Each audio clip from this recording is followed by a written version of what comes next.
Special Envoy lesimelele President wase Taiwan Foreign Minister Lin Qing-lung,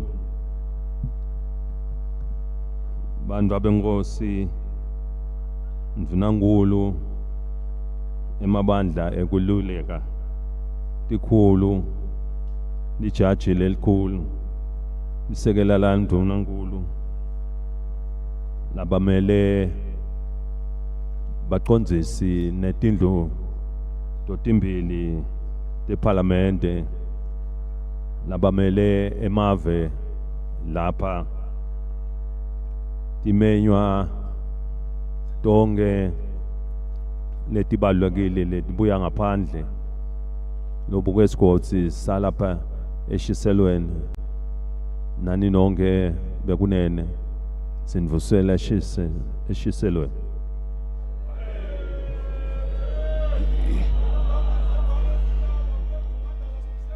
Your Majesty, the Indlovukazi, Emakhosikati, Your Majesty, Seretse Khama Ian Ikhosi, the former President of the Republic of South Africa, Jacob Zuma, the former President of the Democratic Republic of Congo, Joseph Kabila, the Special Envoy, Your Excellency, of the Special Envoy of the President of the Republic of China and Taiwan, Dr. Lien Qing-lung, Your Royal Highnesses, Prime Minister, Councillors, Chiefs, the Chief Justice, the Deputy Prime Minister, Cabinet Ministers, Excellencies, members of the Diplomatic Corps, presiding officers and members of both houses of Parliament, the regional administrator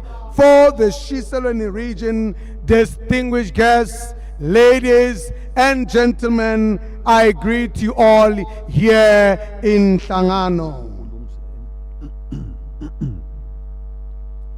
Bengunene siyajabula ukuthi namuhla sibuthene lapha eShiselweni la khona sitogubha lisuku lekudala.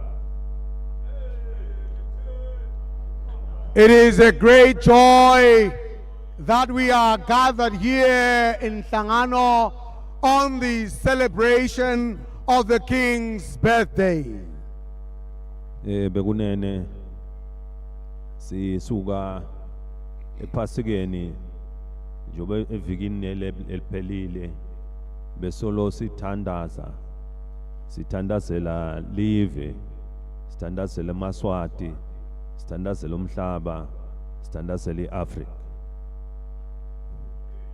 Ladies and gentlemen, we are fresh from the celebration of our Good Friday services, where we were gathered to pray for our nation.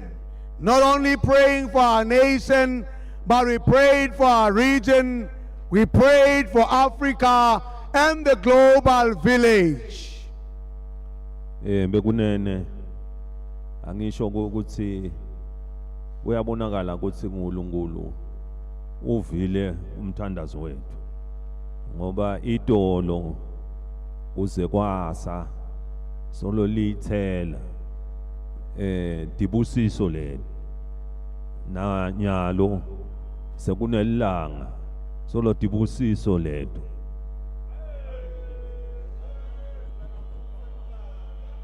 I must say that Almighty God has indeed heard our prayers.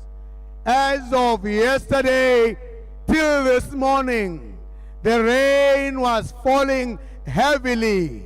But right now, as I speak, the sun is shining, showing that indeed God has heard our prayers. Bekunene elangeni lelinjena sithandza kunemukela nonke kulomkhosi sithathe nelithuba lekumukela ingosi enkulu long former president Khama nabo bonke lebe bomangamele ne special envoy lesithunyelwe ngupresident eTaiwan nabo bonke lababuya ngaphandle sithi nonke netivele nemukelekile bekunene.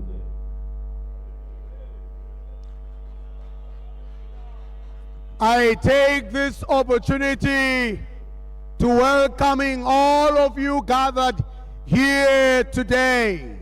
My special acknowledgement goes to His Majesty King Ian Khama of the tribe of Botswana here today, and also the former presidents here, and also the special envoy from the President of the Republic of China on Taiwan, and all our dignitaries that are visiting from without our borders. Feel free and welcome in our kingdom here today. Bekunene leli lilanga lakhona sito kubalisuku lilanga lakhona sitotibongela kuNkulunkulu emadlotini kusigcina babe nathi basinakelele emoyeni emphefumulweni ebekunene. This is a day of great jubilation and celebration.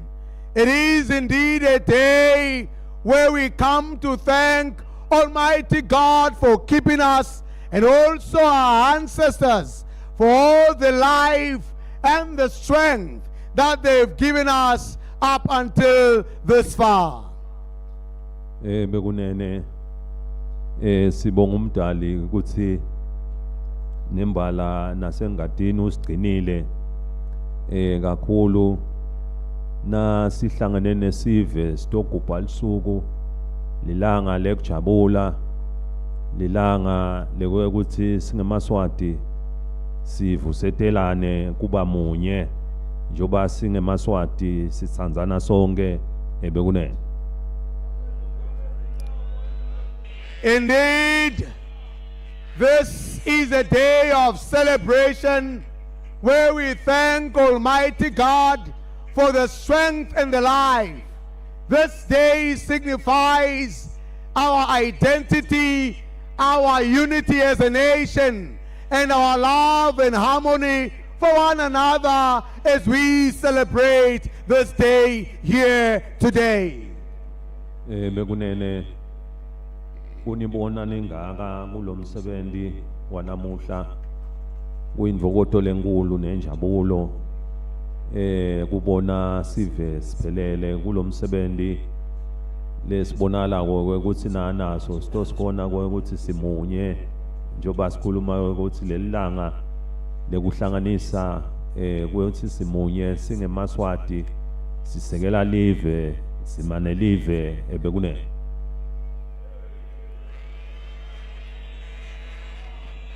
Indeed, seeing you in these great numbers is heartening and uplifting indeed, whereby we are displaying our unity as a nation.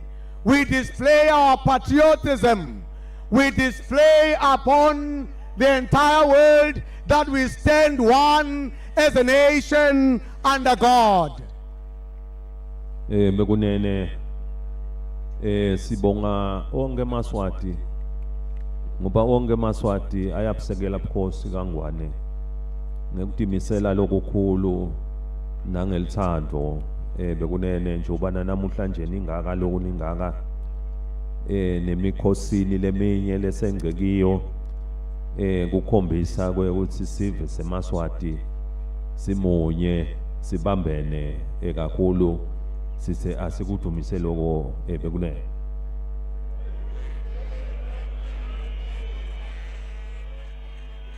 I would like to acknowledge and appreciate your unwavering support that you have continued to give to our monarchy and our kingdom at large.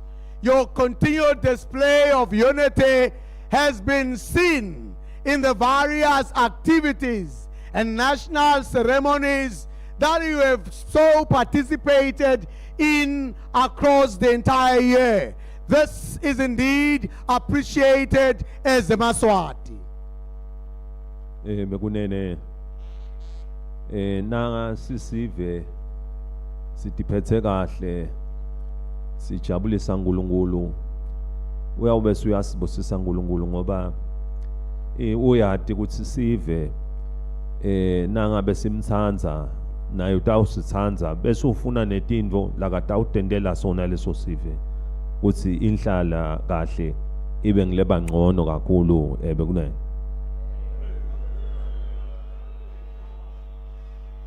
Ladies and gentlemen, if a nation pleases God, that nation touches the heart of God to the point that God himself seeks for things that he shall do for the nation that pleases him. Bekunene nembala nasi lapha singe Maswati ubuka yonke tinhlelo delive njengoba live likhuluma nge-transformation ukuthi silungise umnotho silungise inhlala kahle silungise tekuqeqesha nayo yonke emakhono lesingawalungisa ukuthi sihamba kanye kanye sifanele sifike kuleli phupho ukuthi live leSwatini lifike esigabeni ukuthi selibitwa ngokuthi live la ka first world bekunene.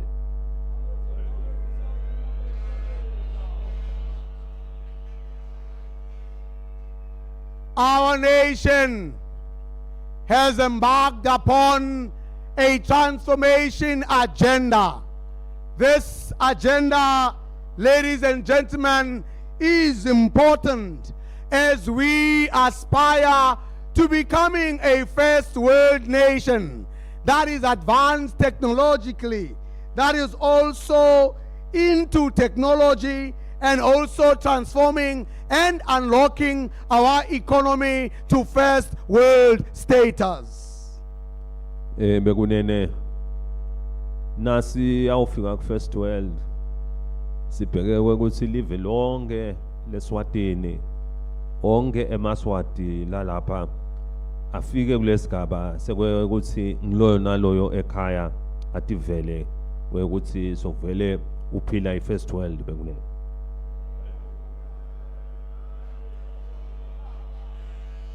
If we as a nation shall declare that we have attained first world status, it will mean that every citizen in this kingdom must have that experience seated at home that yes, indeed we have attained first world status. Kufika kulesigaba lesi kubita ukuthi singeMaswati sisebenze kakhulu kunakuqala sifaka umfutho kube nemidlandla ekusebenteni ubonalise ukuthi nasisebenza umsebenzi noma ngangisiphi isigaba sifake emandla kakhulu ikakhulu ngoba live leSwatini lapho strength salo lisikhona khona siku human resource bekunene asikho kakhulu njengalamanye amave lokhanzalisa ukuthi anemicebo leminyenti phansi noma ikona lakithi kepha ke strength sethu lesitawusimikisa ka first world silakithi emahlombe ebekunene.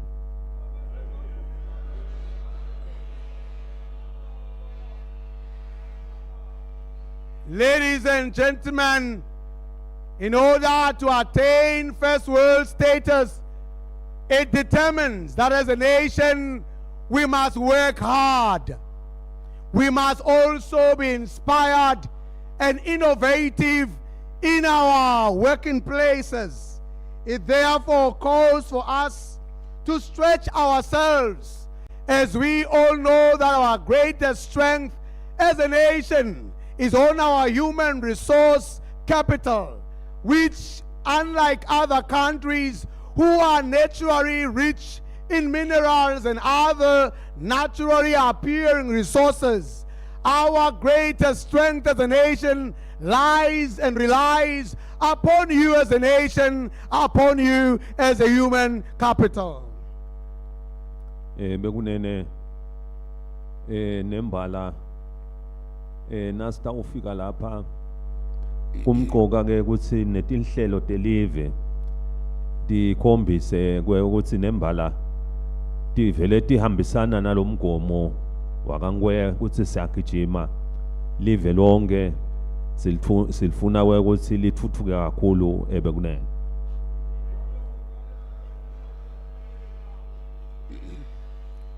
It is for that reason that national programs and plans must take after the Nkwe agenda in ensuring that development in this kingdom is hastened and taken to the higher level. Bekunene kungaleso sigaba ke njoba sila eshiselweni sito kubhalisuku kuthi sitolandzelela ngalelilanga lelisuku kuthi silandzelele kwekubuka ngetigodzi njoba lama celebrations noma lemikhosi ihamba ngetigodzi kukhutsata tigodzi titokhula emqondweni tikhule kutenhlala kahle tikhule emnothweni ngekwe ukuthi nembala sifike mathupha sitobona ukuthi ke lelihlelo la ka First World sonke siyibambile yini leyo line bekunene.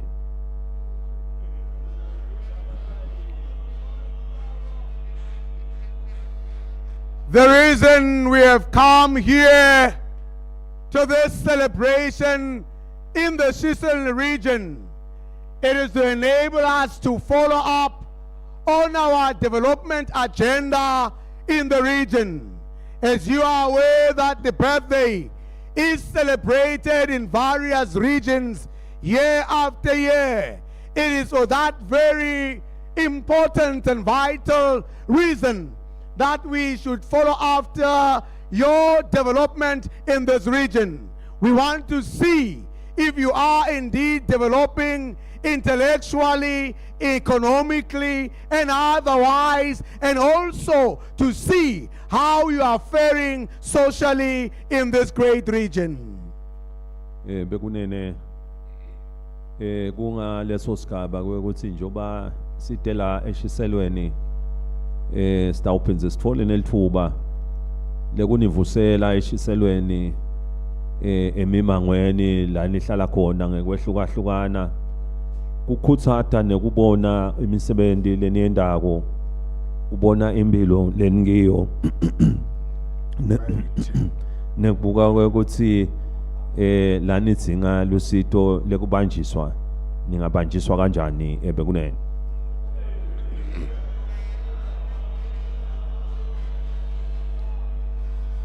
Whilst here in the Sicily region, we shall find the opportunity to visit you in your various communities where you stay.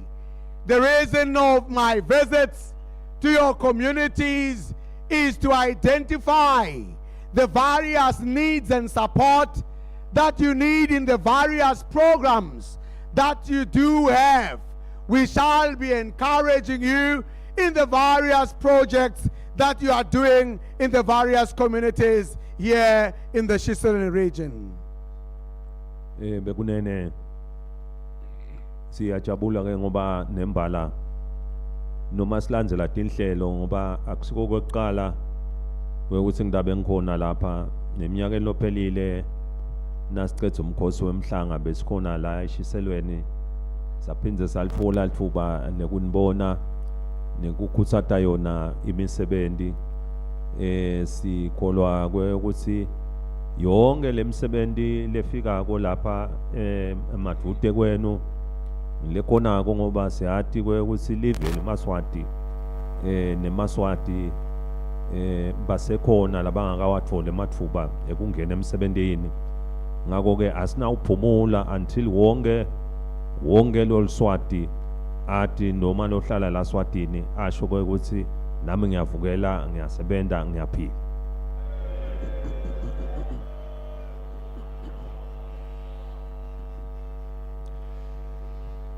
We are glad that yes, we shall have the opportunity to visit you in your various communities, just like last year after Umhlanga Return ceremony, we did have the opportunity to visit you in your various communities.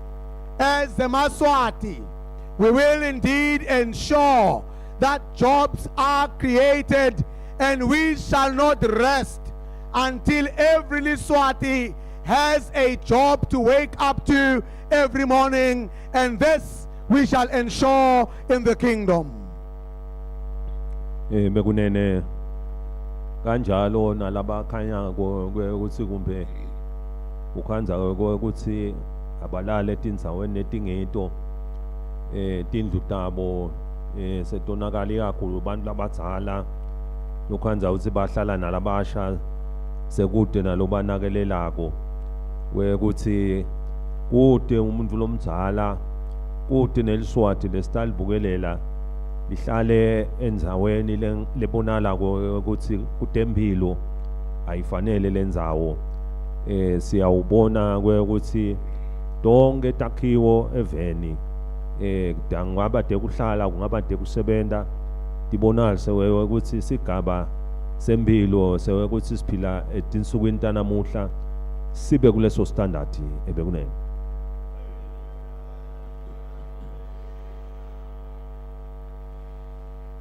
We shall also ensure that infrastructure development in this region is taken to the expected levels and standards, more especially when I consider the livelihoods of the elderly amongst us, who have little ones to also take care of, whilst they themselves have no one to fend for them. As a nation, we shall ensure that they stay in houses that are fit to house elderly people, houses that are not a risk to their lives. We will ensure that the elderly are well taken care of in this region and in the nation. We shall also ensure that other structures for development or business areas are also uplifted to meet our first world status. Bekunene lapha nangi sabukhosi nga 1986 ngabuka iGDP yelive leSwatini kuleso sikhathi yayiku 1.5 billion emalangeni. Lengujabulelako namuhla nasibuka iGDP singabuka nje iGDP kuphela sibuke imisebenzi leminyenti lefaka ikhatsi demandi tekuqhumana tabogezi imigwaqo nangokonke kuphakeme kakhulu, i-lifestyle iphakeme. Namuhla nasesibuka from 1986 sibuka namuhla ku-2025 iGDP yelive leSwatini ingaphansana nje kwa 100 billion emalangeni bekunene.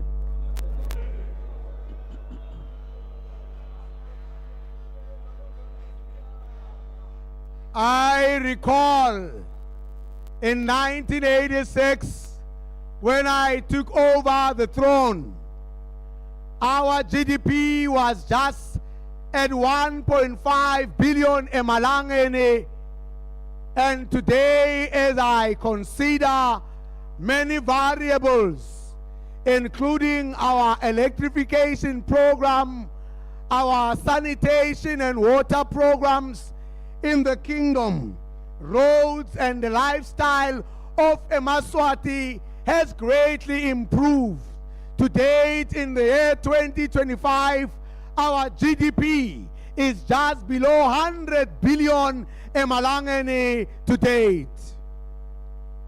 Bekunene konke ke lokho siyakwati ukuthi eMaswati aze afika kulesigaba lesinje aba nekubambiseka nemhlaba iAfrika isibambisile kakhulu bekunene nemhlaba wonke jikelele usibambisile wajikijela esivivaneni lesikubonako nje tithelo lesinato nabo siyababhala ekhathi ukuthi nabo basibambisile kakhulu futhi ke siyathumisa kakhulu nekubakhuthaza bemhlaba bonke neAfrika ukuthi siqhubeke sibambisane sisasukela umkhankaso ukuthi live liya ka First World basibambise nakhona basilayele tindlela kuhle ngoba emkhathisini emaveni ukhanza ukuthi asakhona la vela sabo First World countries siyakholwa ukuthi ke bayosishiyela ligwayi nathi sitofika kuleso sigaba bekunene.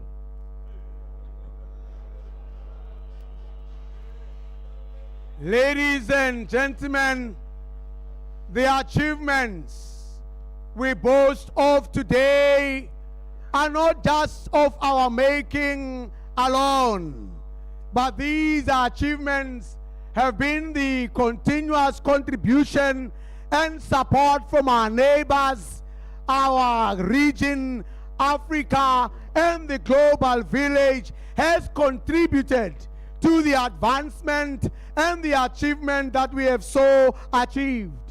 Our aspiration as a nation is to reach first world status. It is for that reason that we implore all our neighbors and friends that have already attained first world status to continue supporting us and showing us the way on how we as a kingdom can attain first world status. We therefore count upon you, our friends, to support us in attaining our first world status ambition as a kingdom. Bekunene nokukhulu kuthi nasi ngeMaswati siqhubeke sititfobe njengoba sititfobile bekunene lesikubongako nekukubonga ukuthi sive sibambene singeMaswati sititfobile siyahlonipha kuyinto lenkulu lena labanye bangakuthatha kancane abathi ukuthi kuyirecipe lenkulu ku development ngoba labafuna ku investor eveni kulelo live nalelo live into yokuqala labayibukako babuka ukuthi tenhlala kahle tekuthula tikhona ni kulelo live nakubonakala ukuthi kuhamba embili lokho kubese kuyabakhuthaza labo labafuna kuletha imisebenzi ngekwehlukana sithi ke asikhuthaze sive sonke seMaswati siqhubeke siyibambe njoba siyibambile bekunene.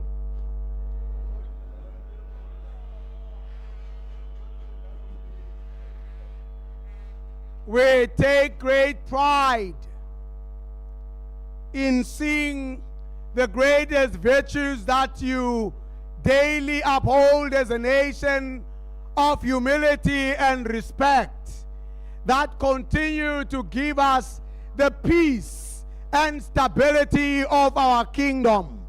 This might be taken for granted at times, yet humility and respect has given us the peace that we enjoy as a kingdom, which is actually the greatest ingredient that investors look for when looking for nations where they shall invest their monies. They look for a country that is peaceful and stable.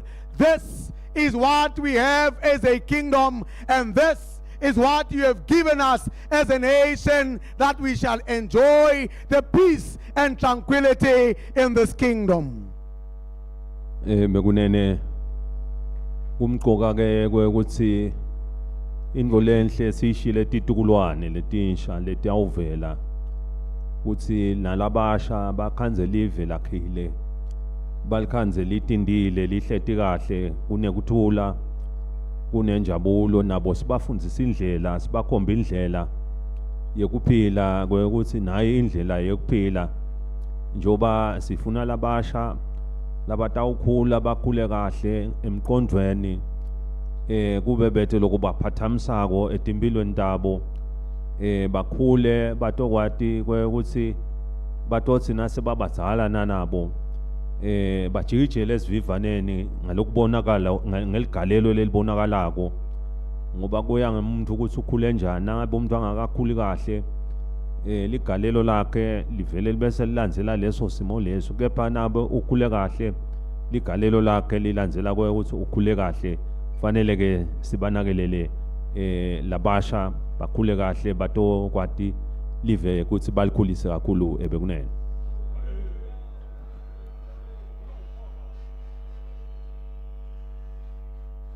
It is for that reason that we must leave this legacy to future generations, to our young ones that are upcoming.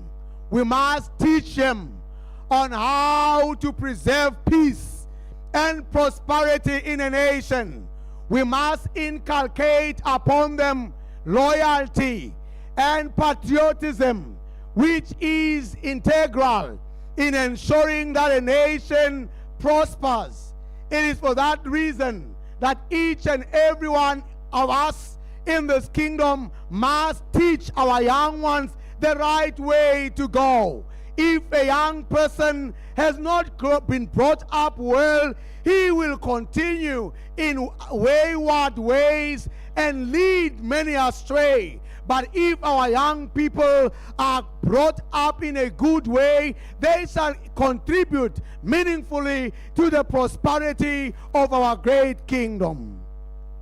Bekunene kanjalo nalaba bonalako ukuthi bakhubatekile noma kumbe basekuhluphekeni lokuthi ngetempilo ngoba impilo yehlukahlukene ukuthi sisive siyawubanakelela bonke kude lesawumbandlulula esigabeni sekutheni nangabe kumbe unesici leso la naso ladalwe naso bese sesenda ngathi yinto lebekafise ukuthi abe nje ngoba kude lofisa kuba ngileso sigaba bekunene uthi bonke labo siyawubanakelela sihambe nabo sifike nabo ku First World bekunene.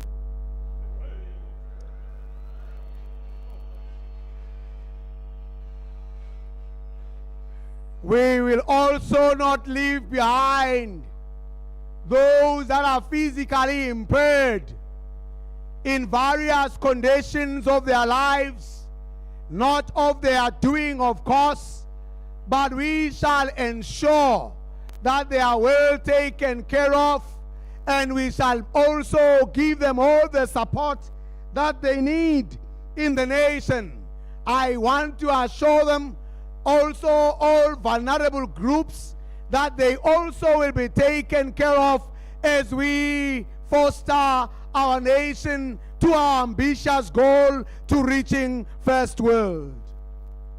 Bekunene naloku umqoka kwekuthi emakhaya nasihleti kube ngilabo likhaya lihlale linenjabulo kude kuhlukubetana ngaleto tindlela leto letihlukahlukene ekhaya ikakhulu nanihleli kanye ekhaya la khona kufanele ngani anakelelana ngemoya lomuhle bekunene esigabeni sekutheni ke tindvo letinjena njengoba umhlaba so uhlangene nesimo lesinjena nathi ke la kaNgwane ukhanza ngalesinye isikhathi uthi akukasigeki lokho kukhona ukuthi ke singemaswati siyadimbanzakanya ukuthi asinawuhambisana nako futhi sawukwenda konke lesingakwenda ukuthi kuhlukubetana emisebentini emakhaya noma ngangiphi indzawo kube indzaba lenga kusatwa la kangwane ebekunene.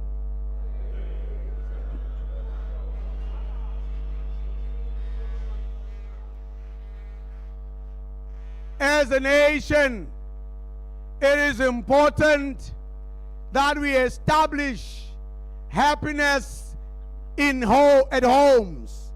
Every home must stay happily. And married people, children, even colleagues at work must all establish themselves to stay in a happy form. As a nation, we shall not tolerate any abuse of any form. Could it be in the working place or at home? We frown at any act of abusive behavior that has been demonstrated as we see in the world today, that these acts are becoming more common.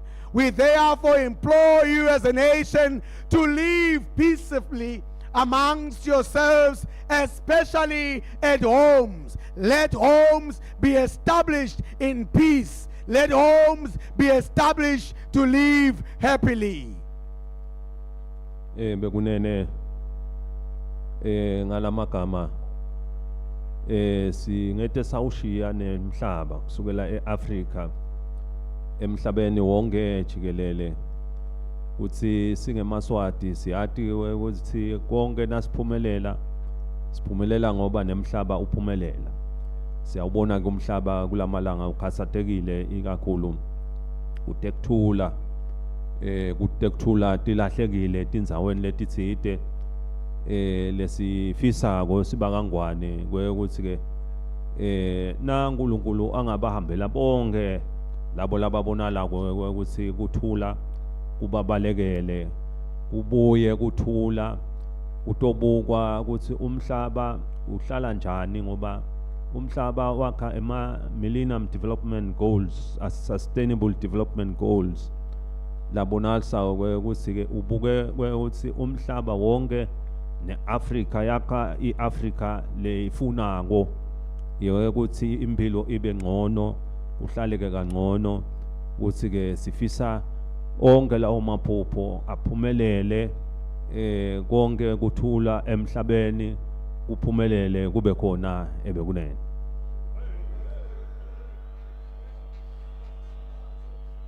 Ladies and gentlemen, I will be remiss in my statement if I did not mention the geopolitical landscape that we do find ourselves in today. Our countries and nations in the world are faced with difficulties, especially in the lack of peace and stability. It is for that reason here today that our prayers go out to these nations so that we may be able to attain our ambitious goals that we have set for ourselves in the United Nations. We have the Sustainable Development Goals that we have set for ourselves as nations that we must surely attain. Also in African Union, we have declared the Africa we want. This is an ambition that we must achieve. These are ambitions that we must achieve and ensure that these dreams come to pass. It is therefore our prayers that the global village may live in harmony, because our prosperity hinges on the success of our neighbors and the international community.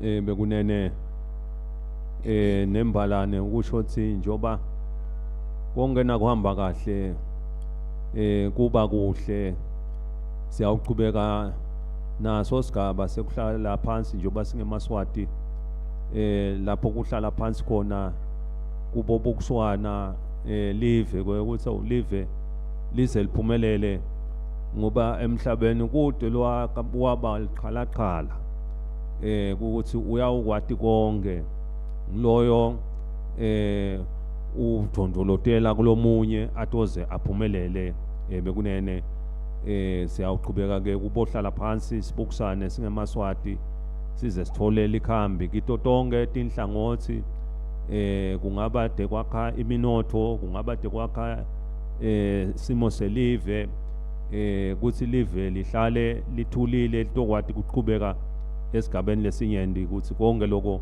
kuyawuba ngumgomo welive lesawuqhubeka ngawo bekunene.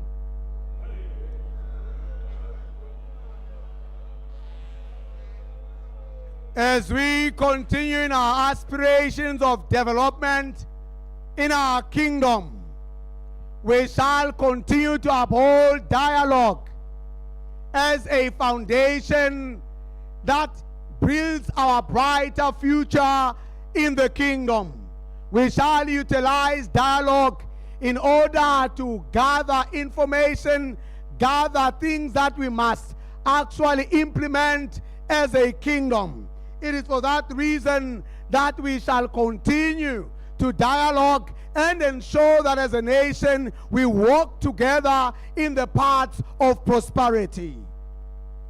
Bekunene sengqina ngingabonga onke imilayeto lengitholile siveni lebonalisako ukuthi nembala bonke bayasho bathi halala ngikhule ngize ngikokobe ukuthi yonke imilayeto yenu ngiyivile ngiyibonile ngekwehlukahlukana kude emaphephandzaba ku social media nakuma platforms lahlukahlukene ngithi onke lawo ma birthday wishes lengendele wona angimatibonge kakhulu bekunene.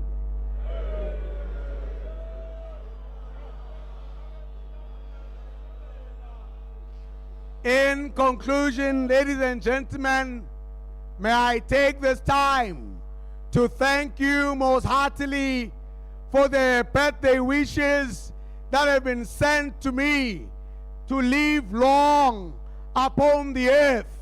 I have seen these wishes on the social media, on our newspapers, on televisions, and various platforms, where I have seen these billboards wishing me well and wishing me long life, and I appreciate and thank you most heartily for these great birthday wishes.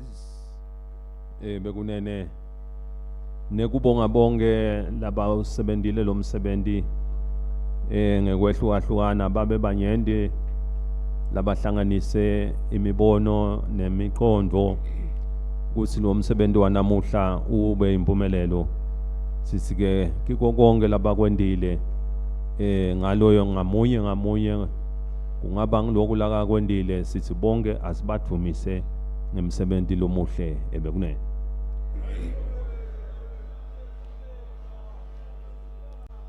I would also like to take this time to thank all those that have organized this event so splendidly.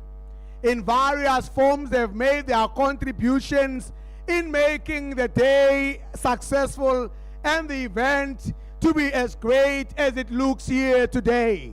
My special thanks goes to all of you who have contributed to this day today. Bekunene senganifisela lusuku loluhle njoba namuhla ngaphandle kokuba lusuku lokudala njoba lami belihlangene nephasika namuhla kuphinze kube lilanga le flag day sinifisela lusuku loluhle njalo futhi elangeni le flag day bekunene.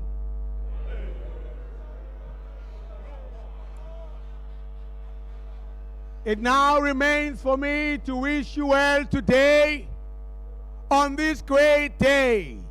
As you may all recall that my birthday was during the Easter services. Today we also celebrate our National Flag Day. I therefore wish you a great National Flag Day today. Siyabonga uNkulunkulu uyasibusisa sonke bekunene.